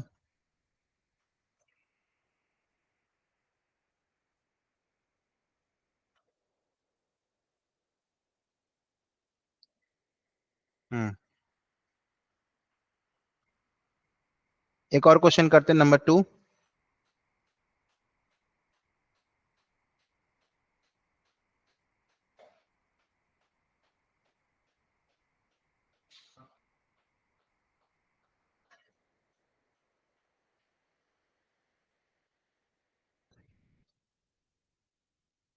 अलाउड। सैलरी कुछ नहीं बोला, तो सैलरी टू एम्प्लॉय होगा। अलाउड।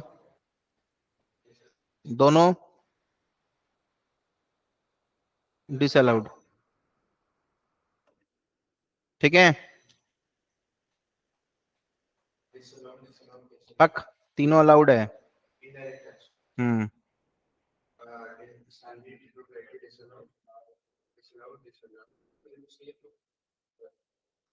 डिसअलाउड, आईटी रूल वाला लेस हो जाएगा, this is allowed, any kind of provision is,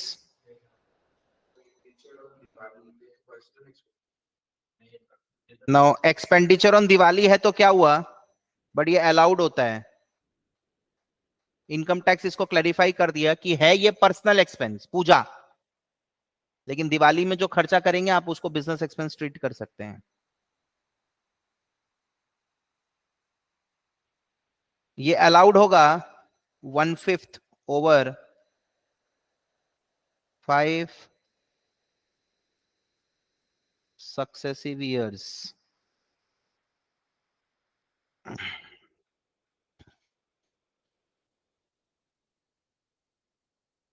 ठीक है, 1/5 over 5 successive years, voluntary retirement scheme. Salary में पढ़ा ना था ना, वॉलेंटरी कॉम्पेंसेशन जो भी एम्प्लॉयर एम्प्लॉय को देता है, तो एम्प्लॉय के लिए वो इनकम हो गया, लिस्ट ऑफ द फॉलोइंग। लेकिन एम्प्लॉयर का तो खर्चा है ना, उसको एम्प्लॉयर तोड़ तोड़ के 5 साल में खर्चा दिखाएगा।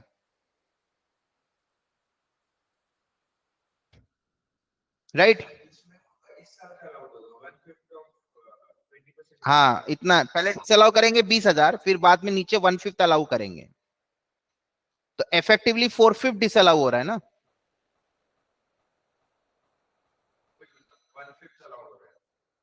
हाँ इफेक्टिवली जो डिसअलाउ अलाउड वाला को तो मतलब, क्योंकि पीएल में है ना, या तो तुम पूरा पहले एड बैक करके फिर नीचे वापस से 1/5 अलाउ कर दो, या 4/5 डिसअलाउ कर दो। हाँ ये नियम है, मैं बताऊंगा ना, यहाँ पे दिया हुआ है, मैंने बोला था ना बाद में कुछ कुछ मैं बाद में बताऊंगा। अच्छा पहले एक बार यहाँ पे लिख लो एक और चीज,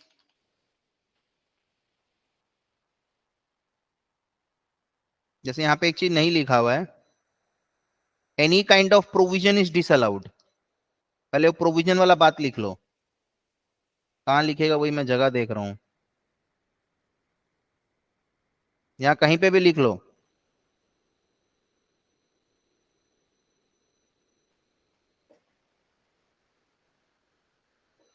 एनी काइंड ऑफ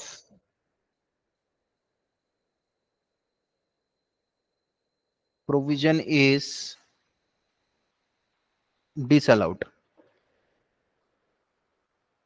ठीक है,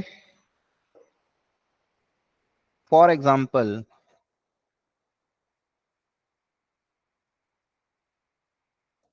प्रोविजन फॉर बैड डेप्ट,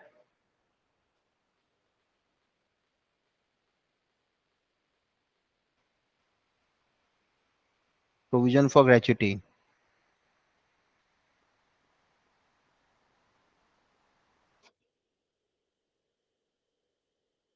ठीक है,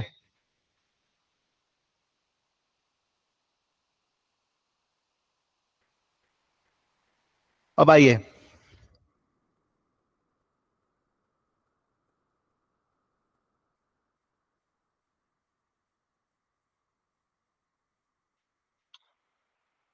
ये देखिए,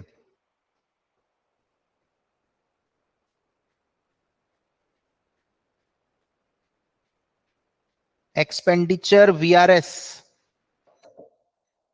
4/5 इज एडेड बैक, डिसअलाउड। कोई भी खर्चा अगर मैं प्रेलिमिनरी एक्सपेंसेस का करता हूं, वीआरएस का करता हूं, तो 1/5 over 5 successive years is allowed. 1/5 over 5 successive year is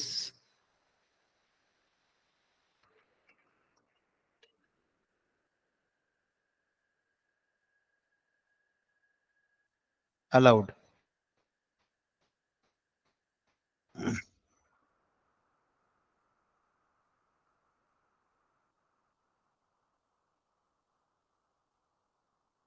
बाकी सब डिसअलाउ हो जाएगा।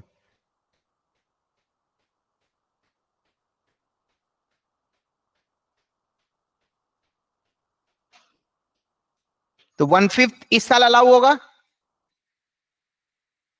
1/5 इस साल अलाउ होगा, 4/5 आने वाला 4 साल, तो 4/5 इस साल कितना डिसअलाउ हुआ, 4/5 ना, ठीक है।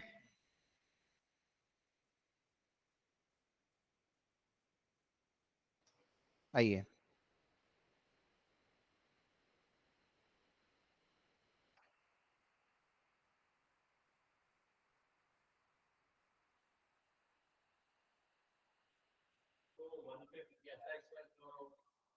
हाँ,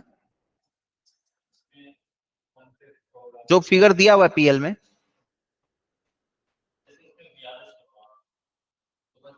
वीआरएस और प्रिलिमिनरी एक्सपेंसेस दो चीज में,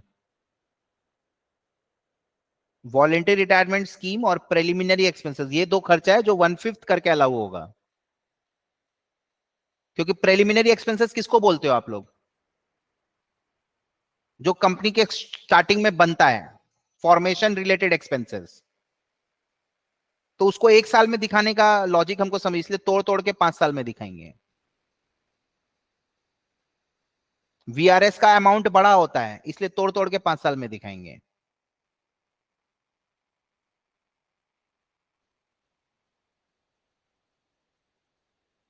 समझा।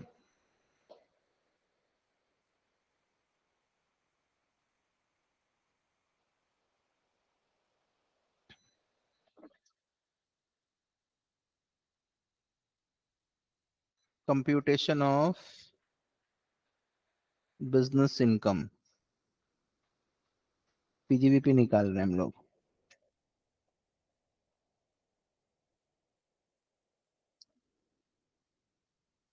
अच्छा, इसका नोट्स था, नोट्स तो पढ़ा ही नहीं हम लोग, नीचे नोट भी है। अच्छा, ये तो हो गया। इससे शुरू करेंगे नेट प्रॉफिट से, ये अलग से नीचे लेस हो जाएगा।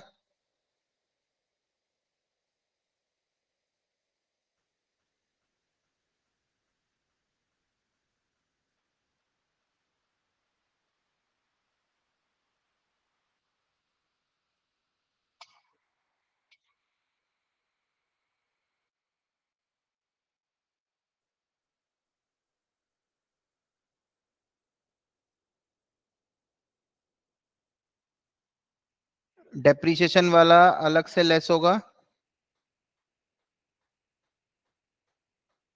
परचेज में एक परचेज ऐसा है जिसका पैसा 1 लाख रुपए कैश में दे दिया, 10,000 से ज्यादा है, तो मतलब पूरा परचेज डिसअलाउ नहीं होगा। अरे, ओनली 1 लाख।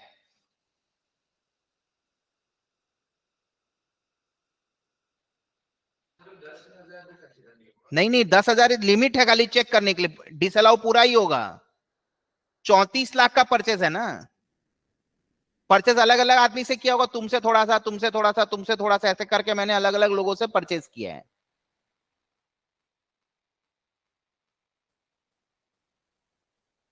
है ना।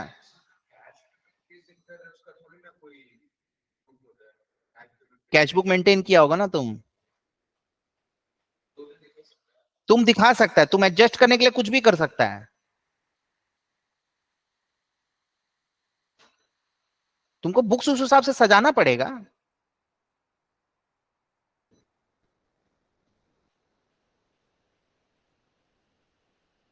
तोड़ तोड़ के आदमी दिखाता है, आज थोड़ा सा दिया, कल थोड़ा सा दिया।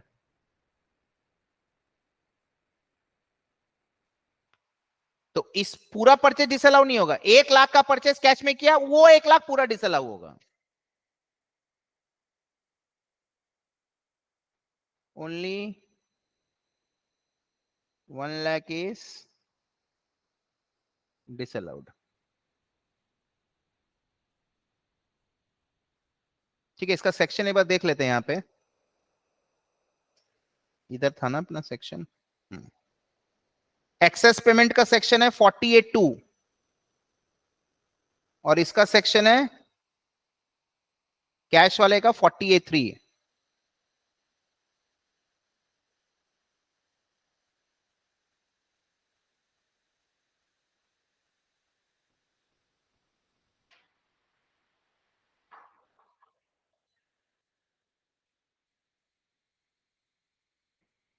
ठीक है। काफी सारा केसेस में आप 10,000 से ज्यादा कैश में दे सकते हैं। बैंक बंद है, कोई एग्रीकल्चरल प्रोड्यूस आपने खरीदा है, वो सब मैं बताऊंगा आपको कौन कौन से केसेस में अलाउड है कैश पेमेंट।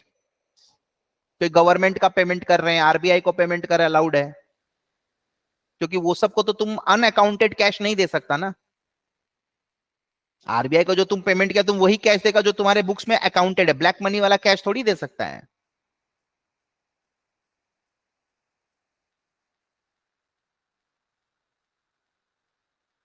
क्लियर। आइए।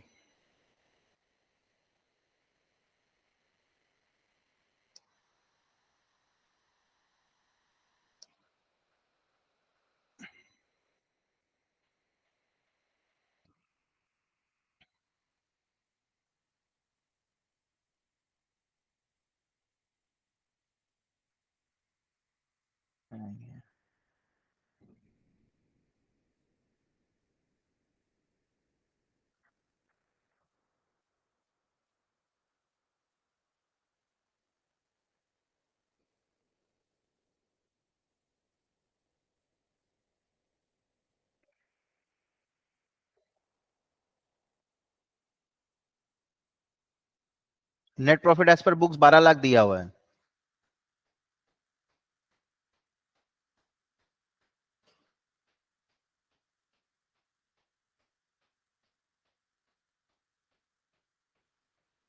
ठीक है। ऐड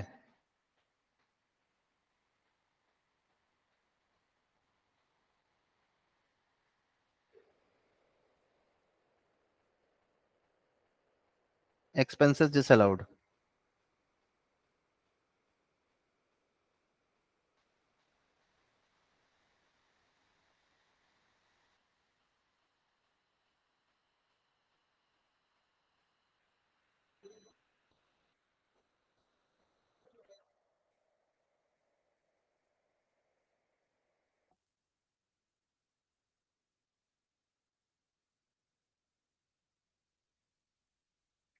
ठीक है।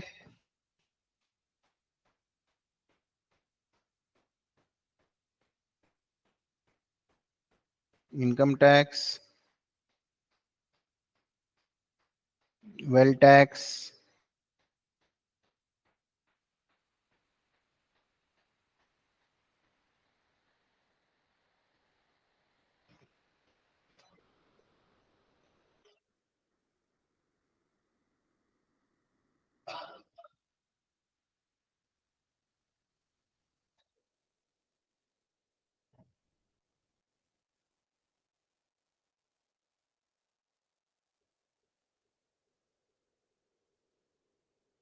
Interest on own capital,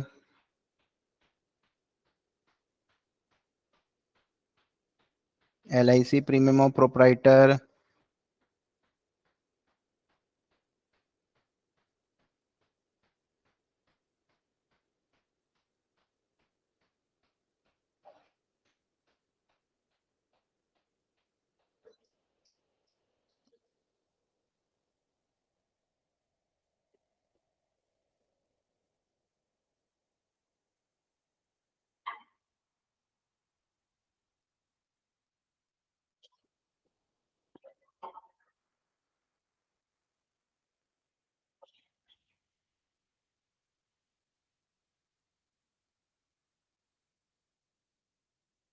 VRS 4/5। अच्छा, और भी डिसअलाउड है। IJ disallowed under section 40A3, 40A3।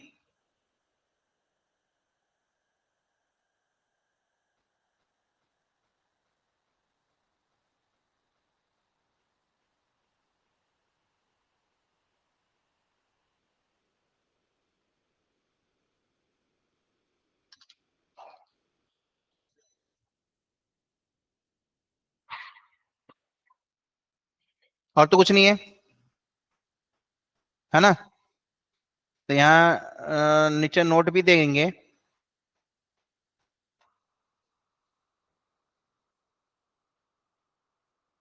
Expenditure on Diwali is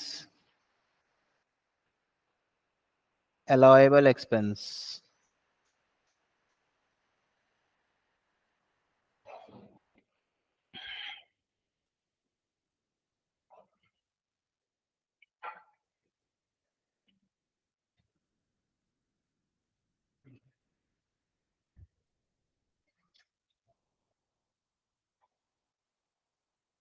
इसका फिगर तो हम लोग को मालूम है, 1 लाख है। वीआरएस का 16,000।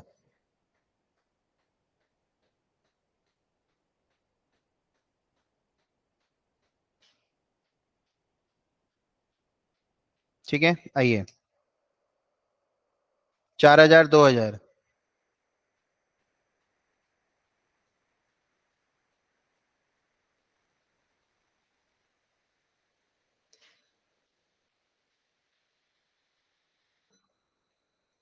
उन्नीस, 500, 6,000, 2,000।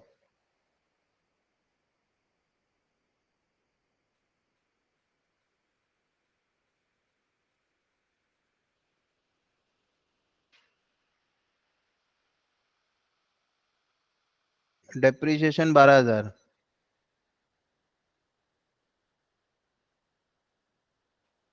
5,000, 2,000।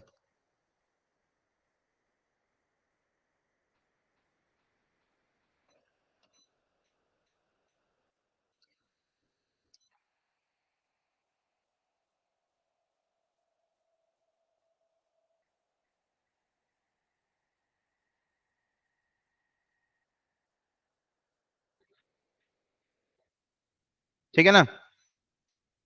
वीआरएस अगर तुम यहाँ 20 करता तो नीचे 4,000 करना पड़ता।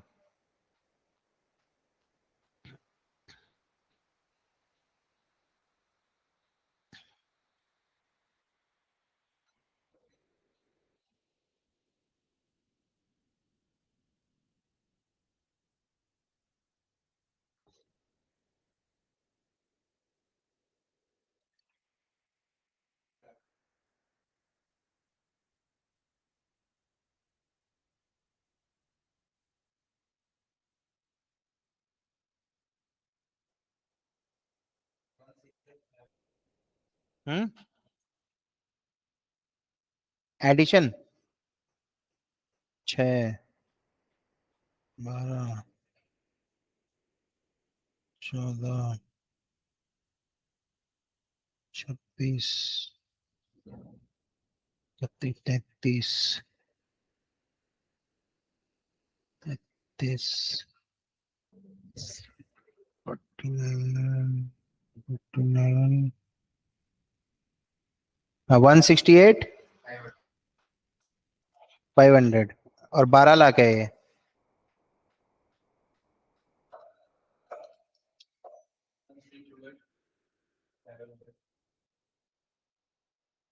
1328500। This is पीजीडीपी।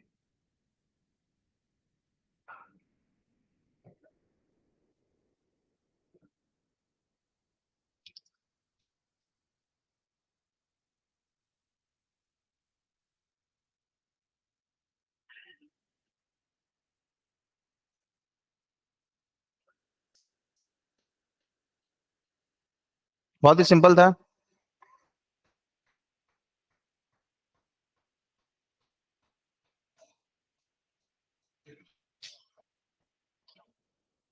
ठीक है,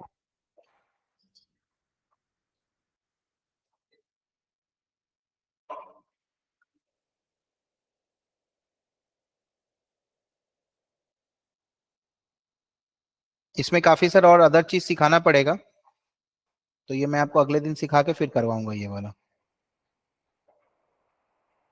ठीक है। क्वेश्चन नंबर 3 आप लोग एक बार ट्राई करके आइएगा। जस्ट जस्ट होगा नहीं मेरे को मालूम है, जस्ट होमवर्क ऐसे ही होमवर्क दे दिया।